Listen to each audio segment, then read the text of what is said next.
Hi everyone. Right now, I'm going to share with you yung verse sa Ezekiel 11 verse 1 to 13. Yan. Ito message ni Lord sa atin. So, judgment on Israel leaders. Okay? So, I'm using the Touchpoint Bible. Ito yun. Ayan. So, kita ba? Ayan. Kasi yan.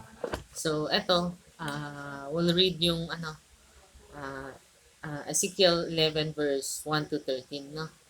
Then the Spirit lifted me and brought me over to the east gateway.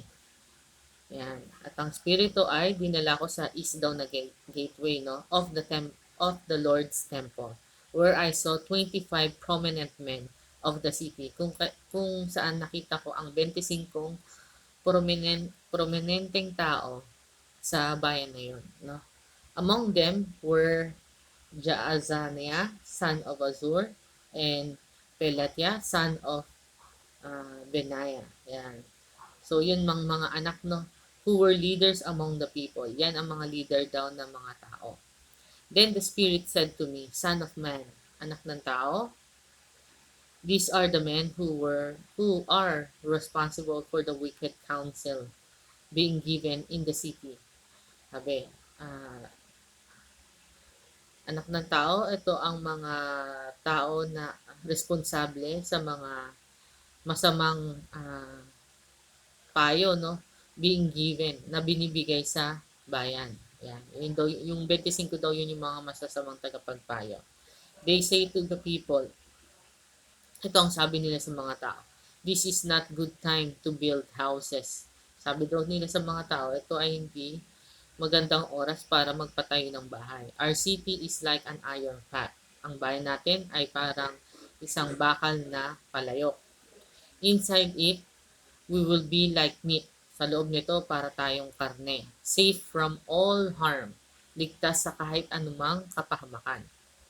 Yan ang sabi, ligtas daw sa kahit anumang kapahamakan. Pero, therefore, son of man, kaya ngayon, anak ng tao, prophesies against them loudly and clearly. Ah, ano ka, no? Magbigay ka ng propesiya mo laban sa kanila ng malakas at malinaw. Yan ang sabi.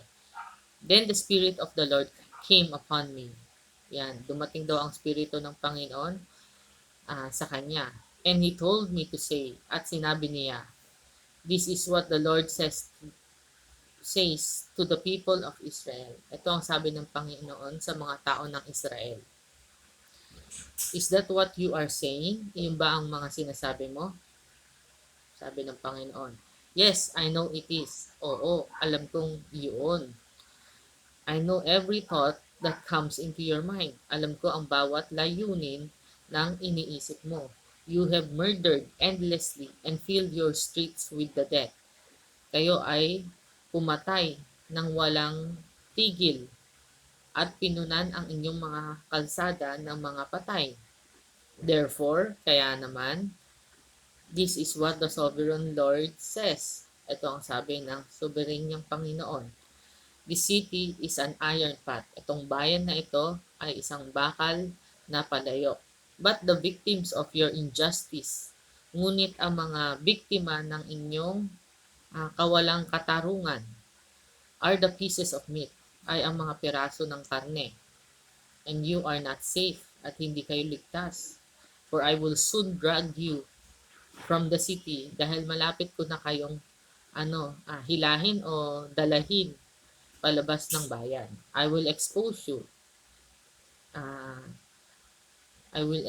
you. Kumbaga, ako ay ipakikita ko kayo to the war you are greatly fear. To the war you so greatly fear. Sa mga gera na inyong greatly dakilang kinatatakutan. Yan, greatly fear.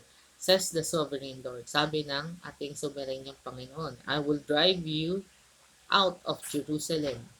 Kayo ay itataboy ko palabas ng Jerusalem and hand you over to the foreigners. At ibibigay ko kayo sa mga foreigners who will carry out my judgment against you, na silang magdadala ng mga hatol ko laban sa inyo.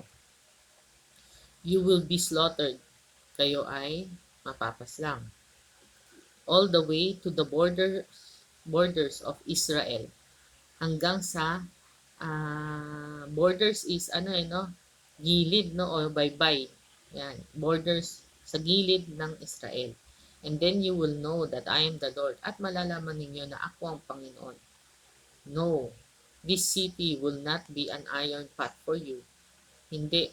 Ang bayan na ito ay hindi magiging bakal na palayok para sa inyo. And you will not be the meat at hindi kayo ang magiging karne. Safe inside, naligtas sa loob. I will judge you even to the borders of Israel.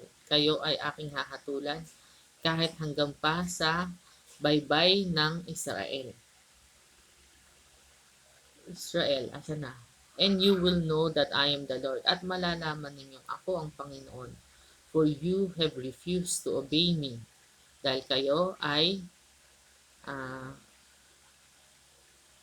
dahil ayan tumitigil siya. Wait lang. Yan, sige. Tuloy na lang natin. For you have refused to obey me dahil kayo ay refuse. Kumbaga ayaw nyo na sundin ako. Instead, you have copied the sin of the nations around you. Ngunit kinopya nyo pa ang mga kasalanan ng mga bayan na nakapalibot sa inyo. While I was, verse 13, while I was still speaking, habang ako ay nagsasalita, Pelatia, yung isang tao daw, si Pelatia, son of Benaiah, anak ni Benaiah, suddenly died at biglang namatay. Then I fell face down in the dust and cried out. At ako ay I fell face down. Nahulog ako paharap daw sa sahig yun, no, sa dust and cried out at umiyak siya. O sovereign Lord, aming sovereign niyang Panginoon, are you going to kill everyone in Israel? Dahil ba ipapatayin nyo sa Israel? Yan. Yan ang mensahe ngayon ng Panginoon. So, sinishare ko lang, no? Kung ano yung binigay niya sa akin message, sinasabi ko lang. So, sa mga leaders, yan. Kumbaga, kung nakagawa ng kasalanan, may mga pinaslang, may mga pinatay. Walang habas daw eh. Kumbaga, endlessly, no? Walang tigil na pagpatay, no? Sa mga kalsada daw. So, siguro it's time for you to repent na yung sins natin. Hindi ka ng sa mga leader, no? Humingi kayo ng kapatawaran sa nagawa niyong kasalanan, sa nagawa niyong mali. Kahit ano pa yan. Kahit nakapatay pa kayo. Kahit ilang tao pa siguro yung napatay niyo. Kahit napakarami niyo pang pinatay. Ang sabi dito sa Biblia, humingi ka ng tawad, no? Para hindi lang para sa sarili mo, di ba? Oo, para masalba ka sa kasalanan mo, para matanggal yung sense of guilt na yan, no? Yung alam mo na may ginawa kang mali sa kapwa mo. Kasi ang Panginoon, kahit na ano pang kasalanan mo, patatawarin ka niya. Basta lubusan kang wholeheartedly mong hinihingi yung kapatawaran na yun. Hindi peke, hindi fake, no? So yan, yun lang. Kailangan mo lang magpakatotoo. And if you do what is right by the sight of God, sigurado ko na patatawarin ka niya. Kahit ano pa yan, pagkakamali mo nagawa. Lahat naman may second chance pa rin kahit pa paano, no? Ayan, so I encourage everyone na hindi lang sa leaders, no, everyone, each and every one of us na nakakagawa ng pagkakamali, pagkakasala, to ask forgiveness doon sa taong nagawa ng mali, sa Panginoon, unang-una sa lahat, at sa taong nagawa natin ng mali. Ayan. At baguhin na natin yung mga ginagawa natin. Let's make this world a better place to live in nga daw, di ba? Ayan. So yun lang, hindi ko na pahahabain to kasi medyo ewan ko ba tong iniram kong gadget, medyo naglalag talaga siya.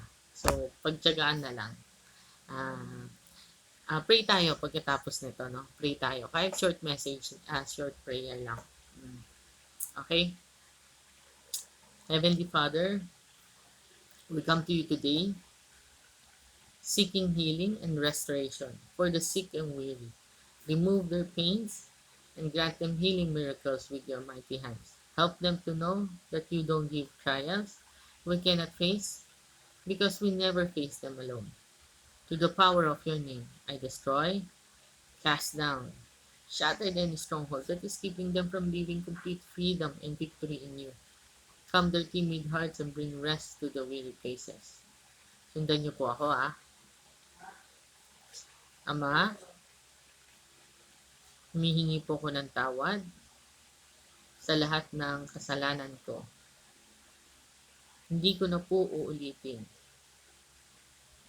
Pumasok po kayo sa aking puso.